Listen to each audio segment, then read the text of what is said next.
don't even think Arabs make up 20% of Muslims, so there's not even as many Arabs, I think, in the whole world as there is Indonesians. So, I mean, Islam's for everyone, and if you just look at the map of the world, it's every colour, every creed, every nationality.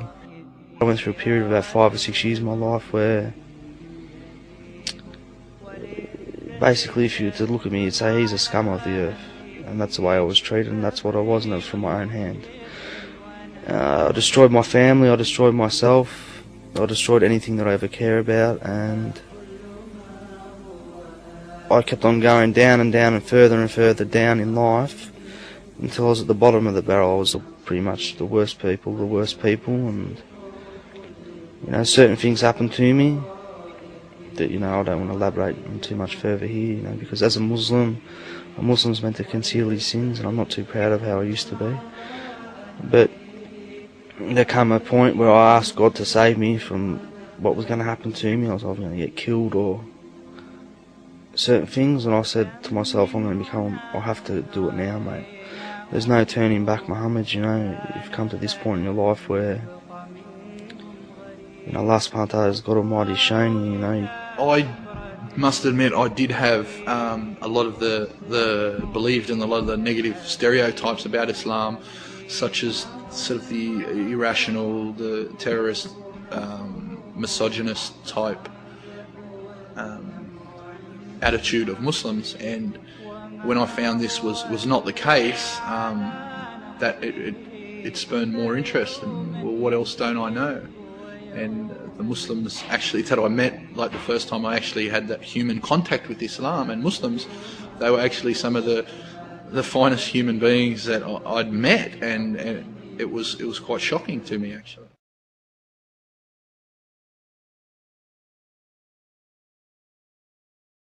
I was listening to a ABC News Radio, and they said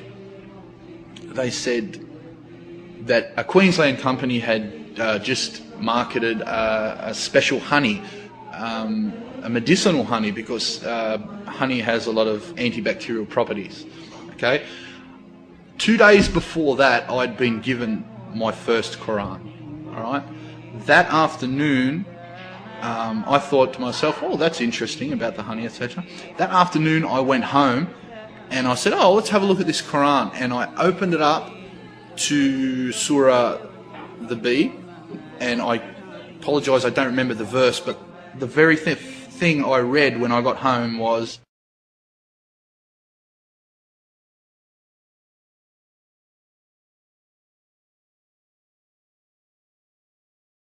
and that blew me away. I mean, wow.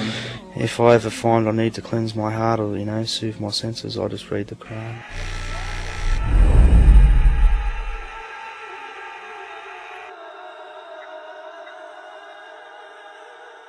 Before I came to Islam, what you see on the news and what you hear, it's the same thing that someone who's ignorant of the religion and doesn't really pick up a book and start reading about the religion would have. Like those same ideas, terrorists, just Arabs and so forth, blah blah blah. So it wasn't too good of a view, but the fact that I knew some Muslims kind of balanced that out. There was a time when I was just doing some vacation employment at uni, and there was nowhere else to pray, so I just got up and said, okay, I need to pray, and I just prayed, right on the side there. And after when I finished praying, they started asking about Islam, and it's an opportunity, I guess, to tell them more about Islam. Initially, they'll be like, they don't know how to take it, because they don't want to say anything wrong, but it's a matter of being steadfast and making yourself known as a Muslim, so people would ask you, because I think a lot of people are curious just exactly what Islam is, and if they find out you're a Muslim, then they'll tend to have, so far personally, my experience have all been positive, so they've all been like, just what is Islam, why do you pray, etc, etc.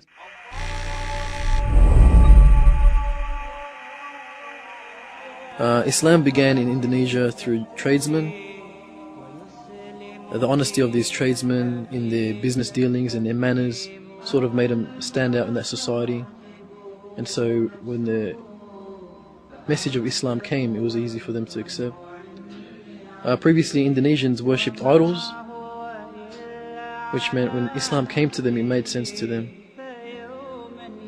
And that they realized that gods cannot just be carved out of stone or wood, and that God is much greater than that.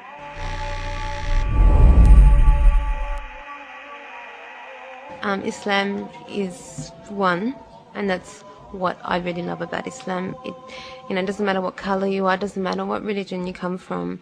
It invites everybody in, and it's very different to what the Jewish people teach you as well. So that was another reason why I actually came here, because in like a sense, it sort of makes sense because it starts from Adam and it goes all the way to the last prophet, and that involves everyone. It involves all religions that believe in God.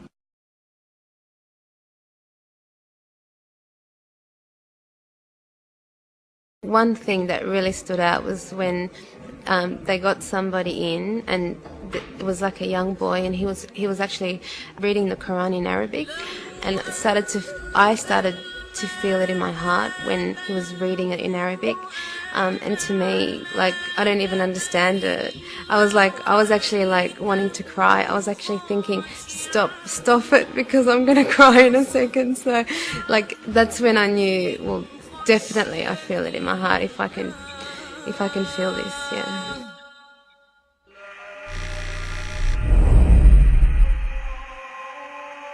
A lot of people don't like change. But if Muslims lived the way the Prophet ﷺ lived, how could anyone not accept Islam? And this is the most important thing, that Muslims hold the torch, and they must, show the rest of the world that, this is how Muslims are, this is how Muslims should be.